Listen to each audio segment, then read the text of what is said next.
Pelé a marqué l'histoire du football, mais est-ce que vous savez pourquoi cette légende du sport s'appelle Pelé? Vous écoutez Tu veux une médaille, les réponses aux questions de sport que vous ne vous posez pas encore. Si je vous dis Edson Arantes do Nascimento, ça vous dit quelque chose? Peut-être que ce nom parlera aux grands amoureux du ballon rond, mais pas forcément au reste du commun des mortels. Et pourtant, je suis certain que vous en avez entendu parler au moins une fois dans votre vie. Il s'agit du véritable nom de Pelé, ce footballeur brésilien qui est réputé pour être le meilleur joueur de tous les temps. Vous voyez de qui on parle maintenant? On est d'accord que Pelé, c'est plus court et plus simple à retenir. Mais est-ce que vous savez d'où vient ce surnom? Alors pour découvrir ça, on va faire un petit voyage direction le pays de la capoeira et du football. Vous l'avez deviné, le Brésil. Allez, c'est parti. Dans ce pays, il existe une grande tradition, c'est de donner des surnoms à tout le monde durant l'enfance. Certains sont des abréviations d'un nom à rallonge, parfois ça n'a strictement rien à voir. Je pense notamment au footballeur Kaka ou encore à Ronaldinho. Bon, comme vous pouvez le constater, Edson Arantes do Nascimento, ça n'a rien à voir avec Pelé. Mais le Brésilien n'aurait pas dû s'appeler comme ça, et non, son papa voulait le nommer Edison en hommage à Thomas Edison, le célèbre inventeur qui a participé au développement de l'électricité. Mais malheureusement pour la petite famille, l'état civil se trompe et écrit Edson.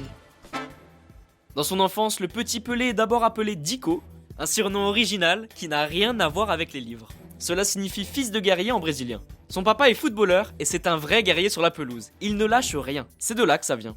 À ce moment-là, Pelé est un grand fan de billet. Il s'agit du gardien de Vasco da Gama. Sans faire attention, le petit enfant l'appelle Pilé. Une faute de prononciation très mignonne qui fait beaucoup rire ses copains de classe. Ses proches le surnomment donc très vite Pelé, mais le petit enfant n'aime pas du tout ce surnom, au point de se battre avec un autre enfant de son école et d'être renvoyé 2 jours. Comme quoi, le nom d'une légende vient tout simplement d'une mauvaise prononciation. Je trouve ça à la fois amusant et mignon. Lors de son arrivée à Santos, on lui trouve très vite un nouveau surnom en raison de sa rapidité. C'est une flèche, alors c'est décidé, il s'appellera Gasolina, qui veut dire essence en portugais. Et le surnom Pelé résiste et finit par s'imposer. Le nom de Pelé est bien plus facile à retenir et niveau logistique, Edson Arantes do Nascimento, ce n'est pas vraiment facile à floquer sur un maillot. La suite, on la connaît tous. Pelé a marqué l'histoire du football, l'attaquant a inscrit 1283 buts dans sa carrière. Une statistique incroyable qui a forgé sa réputation de meilleur joueur de tous les temps. Et bien voilà, vous connaissez désormais l'histoire qui se cache derrière le nom du roi Pelé.